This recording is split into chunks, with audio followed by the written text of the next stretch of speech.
তেল থাকা অবস্থায় যদি কেউ তেল শূন্য করে থাকে, he is doing a crime. আবার আমি আমাদের পরামর্শ, নট দাবি, আপনাদের মাধ্যমে সরকার সহ তথা সবাইকে জানাতে বলছি, পেট্রোল পাম্পে পর্যাপ্ত নিরাপত্তা দিতে হবে। বাস্তবতার নিরিখে সামঞ্জস্যপূর্ণ তেল সরবরাহ নিশ্চিত করতে হবে। বর্তমান পরিস্থিতিতে বাস্তবতার আলোকে ক্রেতা সাধারণকে সচেতন ও ধৈর্যশীল আচরণ করতে হবে।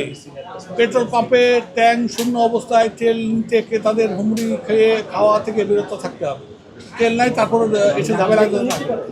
5 নম্বর, পেট্রোল পাম্প হতে তেল বিক্রির সময়সীমা সকাল 7টা থেকে রাত 8টা পর্যন্ত করতে বলা হয়েছে। এটা তারা যদি আরও বেশি করতে চায় আমাদের কোনো আপত্তি নেই, তবে পর্যাপ্ত নিরাপত্তা না থাকলে আমরা এটা কন্টিনিউ করতে পারব। উপজেলা জেলা পর্যায়ে পেট্রোল পাম্পের পর্যাপ্ত নিরাপত্তা জোরদার করতে হবে।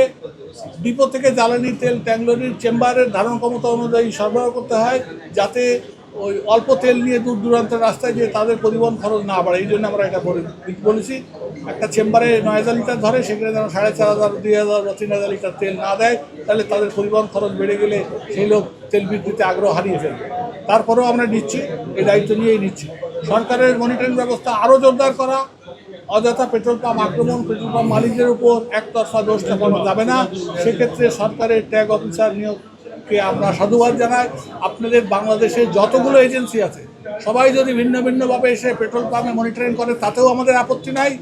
আর আপনারা অনেকেই প্রশ্ন করেছেন এর আগে আমার কাছে, বিভিন্ন পেট্রোল পাম্প তেল শূন্য নাই বলে বন্ধ করে রাখছেন। তেল যদি না থাকে তার কোনো উপায় নাই, তবে তেল থাকা অবস্থায় যদি কেউ তেল শূন্য করে থাকে, he is doing a crime. তার জন্য যে পানিশমেন্ট সরকার দেয়, এই সংগঠন সেই সব সদস্যের জন্য কোনো দায়িত্ব নেবে না। তবে আপনাদেরকে বাস্তবতা বুঝতে হবে, প্রত্যেকটা পেট্রোল পাম্পের কিন্তু অপটিমাম ডেলিভারি করার একটা ক্ষমতা আছে, সেই জনবল আছে। এর অতিরিক্ত চাপ তাদের উপর পড়লে তারা কিন্তু দিশাহারা হয়ে যাবে, তারা সঠিকভাবে সুষ্ঠু বন্টন করতে পারবে।